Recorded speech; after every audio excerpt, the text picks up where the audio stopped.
नमस्कार दोस्तों, आपका स्वागत है अपने YouTube चैनल PFP में। बहुत लोग मुझे बताते हैं कि रेगुलर इनकम के लिए स्विंग ट्रेडिंग करना ज़रूरी है। सर ये तो हम समझ गए हैं, लेकिन एक्चुअली स्विंग ट्रेडिंग करना कैसे होता है ये पता नहीं है, तो कुछ प्रैक्टिकली समझा दीजिए, कुछ एग्जाम्पल के साथ समझा देंगे तो बहुत ही बेहतर होगा। तो आज हम यही करने वाले हैं, उन स्टॉक्स के बारे में बात करेंगे जहाँ पर पिछले कुछ दिनों में मैंने और PFP प्रो मेंबर्स ने स्विंग ट्रेडिंग किया है। उन स्टॉक में हमने एंटर क्यों किया, उनका स्टॉप लॉस क्या फिक्स किया था, टारगेट क्या था, स्टॉक ने कैसा परफॉर्म किया है, इन सभी चीज़ों के बारे में बात करेंगे। लेकिन उससे पहले अगर आपने चैनल को सब्सक्राइब नहीं किया है तो प्लीज़ सब्सक्राइब कीजिए। कुछ बेहतर जानना चाहते हैं, कुछ बेहतर सीखना चाहते हैं, स्विंग ट्रेडिंग के रिकमेंडेशन पाना चाहते हैं तो एज अ मेंबर हमें ज्वाइन करने के बारे में सोच सकते हैं। रीसेंट स्टॉक जहां पर हमने स्विंग ट्रेड किया वो था अडानी पोर्ट्स। बाय रेंज 740 से 745, टारगेट 775, 800 और 825। जो स्टॉप लॉस हमने फिक्स किया था वो था 705 का, जो कि ऑन द क्लोजिंग बेसिस किया। बहुत लोगों को ये पता नहीं है कि ऑन द क्लोजिंग बेसिस होता क्या है, तो टेंशन लेने की ज़रूरत नहीं है। इस वीडियो में ये होता क्या है ये भी समझाऊंगा और मैं ये क्यों फॉलो करता हूँ उसके बारे में भी हम चर्चा करेंगे। चार्ट्स पर हम आ चुके हैं और आप देख पाएंगे कि यहाँ पर अच्छी तेज़ी हमें देखने को मिल रही है स्टॉक में। जिस दिन हमने स्टॉक में रिकमेंडेशन दिया था ये कैंडल का निर्माण हुआ था और उसके अगले ही दिन सारे टारगेट हिट हो गए थे। तीनों के तीनों टारगेट अचीव होते हुए नजर आए। स्टॉक ने 850 का हाई बनाया था, तो अच्छी तेज़ी स्टॉक में देखने को मिली। 10% का अपर सर्किट भी स्टॉक में हमें देखने को मिला था। तो सबसे पहले स्टॉक में हमने क्यों सजेशन दिया कि यहाँ पर बाइंग की जा सकती है, क्योंकि आप देख पाएंगे अडानी पोर्ट्स फिलहाल एकदम बुलिश जोन में चलता हुआ नजर आता है। इसका जो ट्रेंड है वो है इसका बुलिश ट्रेंड। 20 डेज के मूविंग एवरेज पर जैसे ही स्टॉक आता है वहां से स्टॉक सपोर्ट लेता है और वापस हमें तेजी कंटिन्यू रहती हुई नजर आती है। लोग अलग अलग स्ट्रैटेजीज का इस्तेमाल करते हैं, अलग अलग इंडिकेटर्स का इस्तेमाल करते हैं, प्राइस एक्शन को मिलाकर वो अपने लिए स्विंग ट्रेड ढूंढते हैं। MFI है, RSI है, MACD है, बॉलिंजर बैंड है, पिवट पॉइंट्स है, वॉल्यूम में भी कई लोग ट्रेड करते हैं, लेकिन मैं पर्सनली मूविंग एवरेजेस पर ज्यादा भरोसा रखना पसंद करता हूं। इस स्ट्रैटेजी को फॉलो करता हूं, मूविंग एवरेजेस और प्राइस एक्शन, उस पर मैं भरोसा रखता हूं और वहां पर स्विंग ट्रेडिंग ढूंढने की कोशिश करता हूं। तो यहां पर जो ट्रेंड चल रहा है वही चल रहा है कि 20 डेज के मूविंग एवरेज पर जैसे ही स्टॉक आता है बाइंग इमर्ज होती है और वापस स्टॉक हमें ऊपर जाता हुआ नजर आता है। अब देख पाएंगे यहां पर भी कुछ ऐसा ही हुआ था। यहां पर स्टॉक नीचे आया, यहां पर स्टॉक ने सपोर्ट लिया, यहां पर तेजी आई। यहां पर भी हमने अडानी पोर्ट्स में स्विंग ट्रेड लिया था जो कि पहले टारगेट पर हिट होता हुआ नजर आया। वापस फिर से अपॉर्चुनिटी है तो छोड़ना थोड़ी होता है, फिर से यहां पर बाइंग करनी होती है। तो यहां पर एक बुलिश कैंडल का निर्माण हुआ, 20 डेज के मूविंग एवरेज को एज अ सपोर्ट लिया स्टॉक ने और अगले दिन अच्छा एक्सप्लोजन यहां पर देखने को मिला, तो टारगेट हमें हिट होते हुए नजर आए थे। नेक्स्ट स्टॉक जहां पर हमने स्विंग ट्रेड किया वो था टाटा केमिकल। 755 से 765, बाय रेंज 800, 830 और 860 का टारगेट था और जो स्टॉप लॉस था वो था 730। चार्ट्स पर हम आ चुके हैं और जिस दिन हमने स्टॉक को सजेस्ट किया वो था ये दिन। यहाँ पर हमने स्टॉक को सजेस्ट किया था बाय करने के लिए, स्विंग ट्रेड के लिए। यहाँ पर इस रेंज में हमने स्टॉक को खरीदा था। उसके बाद हमें थोड़ी सी तेज़ी ज़रूर दिखाई दी, लेकिन वापस स्टॉक नीचे आया और उसके बाद हमें अप मूव देखने को मिला और हमें यहाँ पर टारगेट हिट होते हुए नजर आए थे। 2 टारगेट यहाँ पर ऑलरेडी हिट हो चुके हैं। तो यहाँ पर भी वही मैंने फॉर्मूला इस्तेमाल किया, मूविंग एवरेजेस का इस्तेमाल किया। मूविंग एवरेजेस पे आप देख पाएंगे 20 डेज के सपोर्ट पर स्टॉक चल रहा है और वहाँ पर हमें सपोर्ट लेकर ऊपर जाता हुआ नजर आता है, सुपर बुलिश जोन में चलता है। यहां पर एक अच्छा प्राइस एक्शन भी देखने को मिला, एक बुलिश एंगल्फिंग पैटर्न का निर्माण हुआ था। आप देख पाएंगे यहां पर एक ग्रैंड कैंडल थी लेकिन उसे पूरी तरह खा गई है ग्रीन कैंडल, तो एक अच्छी खासी ग्रीन कैंडल, बुलिश कैंडल का निर्माण हुआ। तो एक अच्छा सिग्नल था मेरे लिए कि यहां पर स्विंग ट्रेडिंग किया जा सकता है। तो यहां पर हमने अच्छा स्विंग ट्रेडिंग इनिशिएट किया, लेकिन उसके बाद गिरावट जरूर आई, लेकिन स्टॉप लॉस हिट नहीं हुआ था। 20 डेज के मूविंग एवरेज को रिस्पेक्ट किया और वापस स्टॉक हमें ऊपर जाता हुआ नजर आया था। नेक्स्ट स्टॉक जहां पर हमने पोजिशनल ट्रेडिंग की थी। अभी स्विंग ट्रेडिंग और पोजिशनल ट्रेडिंग में फ़र्क क्या होता है बहुत लोगों को ये पता नहीं होता। तो स्विंग ट्रेडिंग में समय कम लगता है, समय का अंतर होता है। देखिए स्विंग ट्रेडिंग में हम एक्सपेक्ट करते हैं कि 1-2 हफ्ते में स्टॉक हमारा टारगेट तक पहुंच जाएगा, लेकिन पोजिशनल ट्रेडिंग में उससे ज़्यादा समय लग सकता है। 1 महीना, 2 महीना, 3 महीना भी लग सकता है। और जो बड़े इन्वेस्टर होते हैं वो 1 साल का भी पोजिशनल ट्रेडिंग करते हैं, जहां पर वो 20%, 25-30% का प्रॉफिट एक्सपेक्ट करते हैं अच्छे स्टॉक्स में, जहां पर 1 साल में टारगेट हिट होता हुआ नजर आता है। तो नेस्ले में भी हमने पोजिशनल ट्रेडिंग किया था। बाय रेंज था 16,000 से 16,500, टारगेट 17,500, 18,500 और 19,500 था और जो स्टॉप लॉस हमने फिक्स किया था वो था 15,500।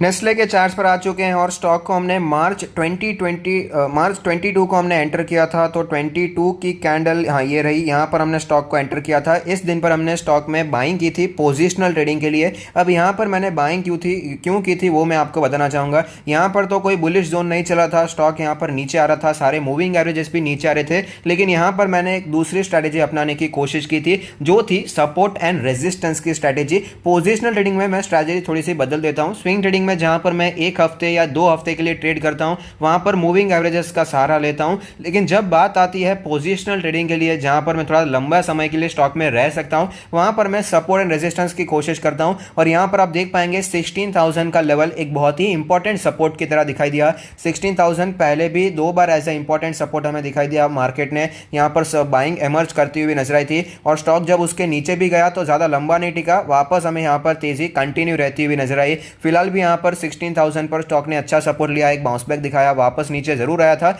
लेकिन वापस ऊपर गया था। तब हमने यहां पर बाइंग इनिशिएट किया था। यहां पर हमने बाइंग इनिशिएट किया, उसके बाद ज़्यादा स्टॉक नीचे आया ही नहीं और हमें बाइंग यहां पर एमर्ज होती हुई नजर आई और स्टॉक हमें कंटिन्यूसली ऊपर जाता हुआ नजर आया। और आप देख पाएंगे ऑलरेडी पहला टारगेट अचीव हो चुका है और स्टॉक अभी भी हमें ऊपर जाता हुआ नजर आ रहा है। नेक्स्ट स्टॉक जहां पर हमने पोजिशनल ट्रेडिंग की थी वो थी गोदरेज कंज्यूमर। बाय रेंज 675 से 700, टारगेट था 750, 800 और 840। स्टॉप लॉस जो हमने फिक्स किया था वो था 650 का on the closing basis. Godrej consumer में हमने एंट्री ली थी 2 मार्च को हमने स्टॉक रेकमेंड किया था। ये कैंडल का निर्माण हुआ था, उस दिन हमने स्टॉक में एंट्री ली थी। अब एंट्री क्यों ली थी वो मैं आपको बता दूं, क्योंकि इसका जो बाय रेंज है वो बहुत ही ज़्यादा स्ट्रॉन्ग सपोर्ट है। 750 के आसपास का लेवल हमने देखा, बहुत ही स्ट्रॉन्ग सपोर्ट की तरह पहले 1-2 बार दिखाई दिया है। यहाँ से बाइंग हमें एमर्ज होती हुई नजर आई है। स्टॉक में एक अच्छी खासी गिरावट भी हमें देखने को मिली थी, स्टॉक अच्छा करेक्ट भी हो चुका था। 800 के लेवल से 650 670 के रेंज में ऑलरेडी आ चुका था और ये हमें 4-5 दिनों से यहाँ पर कंसोलिडेट करता हुआ नजर आ रहा था। तो ये एक अच्छा समय था पोजिशनल ट्रेडिंग के लिए, यहाँ पर इन्वेस्ट करने का, यहाँ पर ट्रेड खरीदने का। लेकिन जो हमने स्टॉप लॉस फिक्स किया था वो था 650 का लेवल। अब इस वीडियो को इस पार्ट में मैं समझाऊंगा कि क्लोजिंग बेसिस क्या होता है और वो क्यों जरूरी होता है। यहाँ पर क्लोजिंग बेसिस का जो हमने स्टॉप लॉस फिक्स किया था वो था 650 का लेवल। अब देख पाएंगे मार्च 2 के बाद कुछ दिनों तक कंसोलिडेशन चला, लेकिन उसके बाद स्टॉक में हमें गिरावट दिखाई दी और स्टॉक 650 तक आया था। अब देख पाएंगे 650 की रेंज यहाँ पर है और स्टॉक उसके नीचे भी गया था। और क्लोजिंग बेसिस का मतलब है कि स्टॉक इसके नीचे क्लोज हो गया, रेड कैंडल का निर्माण हुआ है और यहाँ पर वो क्लोज हो जाए तो वहां पर हम पर्सनली प्रॉफिट लॉस बुक करते हैं, उसके सिवा हम लॉस बुक नहीं करते। तो यहां पर आप देख पाएंगे 650 के नीचे स्टॉक आया जरूर था लेकिन तुरंत ही बाउंस बैक देखने को मिला। तो क्लोजिंग बेसिस होता क्या है ये तो आप समझ गए, लेकिन हम इसे क्यों फॉलो करते हैं उसका रीज़न है कि कई बार मार्केट में पैनिक आ जाता है। हमने स्टॉप लॉस यहाँ पर रखा है, यहाँ पर स्टॉक चल रहा है, पैनिक आ जाता है, स्टॉक नीचे आ जाता है, उसके नीचे चला जाता है, लेकिन तुरंत ही बाइंग एमर्ज होती है और वापस स्टॉक ऊपर ट्रेड करता है और उसके बाद टारगेट हिट हो जाता है। इसीलिए हम यहाँ पर ऑन द क्लोजिंग बेसिस वाला फॉर्मूला यूज़ करते हैं। बहुत ही कम लोग ये जानते होंगे, इसलिए बहुत ही कम लोग इसे फॉलो करते हैं, इसलिए यहाँ पर आपको पता नहीं होगा। हमारा जो टारगेट था, पहला टारगेट 750 का टारगेट था, लेकिन फिलहाल हमने फ्राइडे को इस ट्रेड को क्लोज किया। उसका रीज़न है कि ऑलरेडी ये 745-48 के आसपास पहुंच चुका था और मार्केट सैटरडे संडे के लिए बंद था। जब तक स्टॉक अपने टारगेट के आसपास बहुत ही नज़दीक पहुंच चुका हो और अभी मार्केट में बंद जब देखने को मिले 2-3 दिन तक मार्केट क्लोज हो, तो वही समझदारी होती है कि प्रॉफिट को बुक कर लिया जाए। तो हमने यहाँ पर प्रॉफिट बुक कर लिया, 745 के आसपास प्रॉफिट बुक किया और ट्रेड को क्लोज किया था। नेक्स्ट स्टॉक जहां पर हमने पोजिशनल ट्रेड किया वो था HUL। 2150 से 2250 का बाइंग रेंज था, टारगेट 2500, 2600 और 2700। स्टॉप लॉस जो हमने फिक्स किया वो था 2050 का। HUL में जब हमने स्टॉक रेकमेंड किया था, इस कैंडल में हमने स्टॉक रेकमेंड किया था जब ये इस लेवल पर हमें ट्रेड करता हुआ नजर आ रहा था। उस लेवल पर हमने खरीदारी क्यों की उसका रीज़न है क्योंकि स्टॉक 2450 से करेक्ट हो चुका था, अच्छी खासी गिरावट आई थी और अपने 200 डेज के मूविंग एवरेज जो कि रेड लाइन है वहां पर कंसोलिडेट करने की कोशिश कर रहा था। तो वहां पर हमने बाइंग रेंज सिलेक्ट किया, लेकिन स्टॉक में गिरावट देखने को मिली, स्टॉक नीचे जरूर आया, लेकिन स्टॉप लॉस तो 2050 का था। 2100 से ऊपर से स्टॉक हमें वापस ऊपर जाता हुआ नजर आया और उसके बाद बाद एक अच्छी तेजी देखने को मिली और आप देख पाएंगे 2500 अभी तक टच होता हुआ नजर नहीं आया। लेकिन गोदरेज कंज्यूमर में जैसे कि मैंने आपको बताया कि ऑलरेडी अच्छी तेजी आ चुकी है, 2 दिनों तक मार्केट बंद है, तो 10-20 रुपए की हमने लालच नहीं रखी और यहाँ पर हमने प्रॉफिट बुक करना समझा, यहाँ पर हमने वहीं पर समझदारी समझी और वहाँ पर आज ही कल ही हमने यहाँ पर ट्रेड को क्लोज किया है। फ्राइडे के दिन यहाँ पर हमने प्रॉफिट बुक किया है। नेक्स्ट स्टॉक जहां पर हमने पोजिशनल ट्रेड किया वो है TV today. Buy range 265.75, target था 300, 325 और 350 का। जो स्टॉप लॉस फिक्स किया वो था 240 का।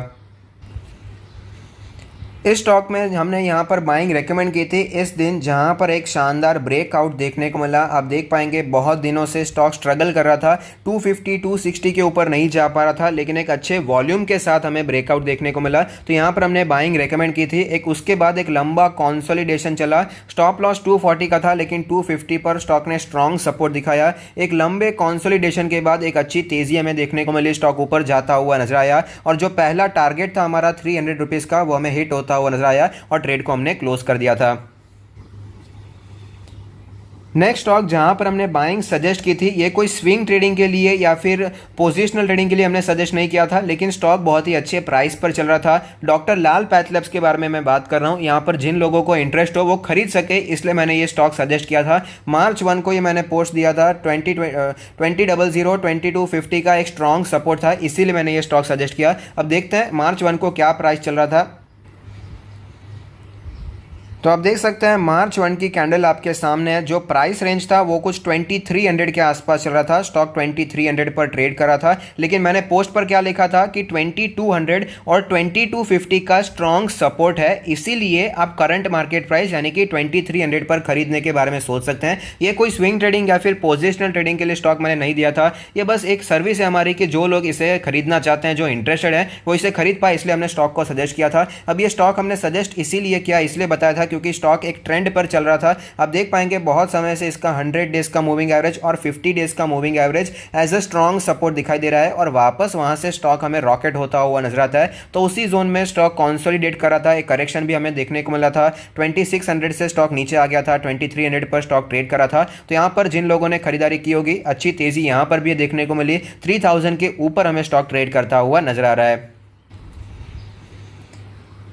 अब एक स्टॉक में आपको ऐसा भी बता दूं कि जहां पर स्टॉप लॉस भी हिट हुआ है, तो आपको ऐसा नहीं लगना चाहिए कि सब कुछ अभी यहां पर प्रॉफिट ही प्रॉफिट हो रहा है, ये सब झूठ बोल रहे हैं। स्टॉप लॉस भी हिट होते हैं, आपको कोई यहां पर गलतफहमी नहीं होनी चाहिए। ये सब धंधा है, धंधे में सब कुछ होता है, प्रॉफिट भी होता है, लॉस भी होता है, लेकिन भाई साहब एट लास्ट प्रॉफिट बनना बहुत ही जरूरी है। अभी तक हमने 4 महीनों में 50,000 की कैपिटल पर 15,000 का मिनिमम प्रॉफिट किया है, सिर्फ पहले टारगेट पर हिट होने में। जो एक्सेल शीट में आपको बार बार बताता हूं, 15,000 का ऑलरेडी प्रॉफिट हो चुका है, तो 4 महीनों में 30% का प्रॉफिट हुआ है, सब कुछ इंक्लूडेड है, लॉस इंक्लूडेड है। तो यही हमें कंसिस्टेंसी फॉलो करनी है, डिसिप्लिन फॉलो करना है। इस स्टॉक में हमने जब सजेस्ट किया था, ये भी स्टॉक ट्रेंडिंग चल रहा था, 20 डेज के मूविंग एवरेज पर स्टॉक हमें ट्रेड करता हुआ नजर आता था, अच्छी तेजी हमें स्टॉक में देखने को मिल रही थी, लेकिन 200 के आसपास जाने के बाद स्टॉक में करेक्शन दिखाई दिया। तो हमने जब स्टॉक सजेस्ट किया, कुछ इस रेंज में स्टॉक को सजेस्ट किया था, उसके बाद 200 का हमारा पहला टारगेट था, लेकिन स्टॉक वहां पर नहीं जा पाया, स्टॉक नीचे आता था, 190 पर रेजिस्टेंस फेस करता था, बार बार स्टॉक हमें उसी लेवल से नीचे आता हुआ नजर आता था। तो हमारी जो बाय रेंज थी कुछ 170